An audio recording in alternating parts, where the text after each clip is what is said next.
Hi mga kaboto, ngayong halalan 2025, usong-uso na naman ang selfies sa social media. At halos lahat gusto i-document. Pero teka lang, alam nyo bang hindi lahat ng moment ay pwedeng picturean? Lalo na sa loob ng presinto. Tara, pag-usapan natin yan. Ngayong panahon ng selfie is life, minsan gusto natin picturean ang bawat galaw. Pero guys, bawal mag-selfie sa loob ng presinto, lalo na habang bumoboto. Kung gusto mo talaga mag-post, ipakita mo na lang yung hintuturo mo na may blue ink. Yan ang tunay na hashtag #DanVoting moment. Sabi ng COMELEC at ni-reinforce ng ABS-CBN News, bawal kumuha ng selfie o kumuha ng imahe ng balota sa loob ng presinto.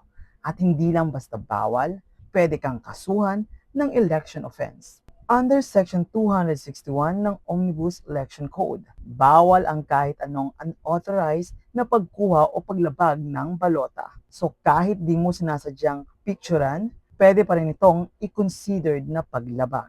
Sa panahon ng automated elections, importante ang secrecy ng boto. Kapag pinicturean mo ang balota mo, parang binuksan mo na rin ito sa publiko. At pwede itong gamitin ebidensya ng vote buying or vote selling.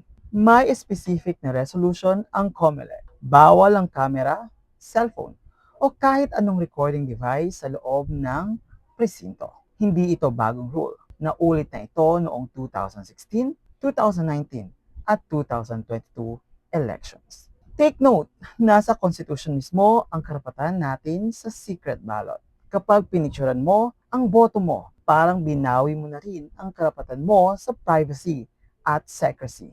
May mga kaso na ring sinabing dapat walang pressure at walang influence ang botante. Sa kasong Loong versus Comelec at sa kasong Pangandaman versus Comelec, sinabi ng Korte Suprema, walang dapat makasira sa integridad ng eleksyon. Kaya wag mo nang itaya ang boto mo sa isang selfie. Pwede kang makasuhan, ma-disqualify sa public office, o makulong. Seryoso ito, mga kaboto. Bakit nga ba may mga ganitong rules? Unang-una, para maiwasan ang vote buying, para tahimik at maayos ang botohan, para protektado ang boto mo, at para walang mambobola habang bumoboto ka. So mga kaboto, simple lang, ipakita ang blue ink, hindi ang balota. Tayo'y bumoto ng maayos, disente, at may respeto sa batas. I-share ang pride, hindi ang picture ng boto mo. Hashtag halalan 2025. Hashtag Blue Ink Pride, and hashtag Vote Wisely, hashtag Clean Elections. Again, this is JM, and remember, I will always be your law companion.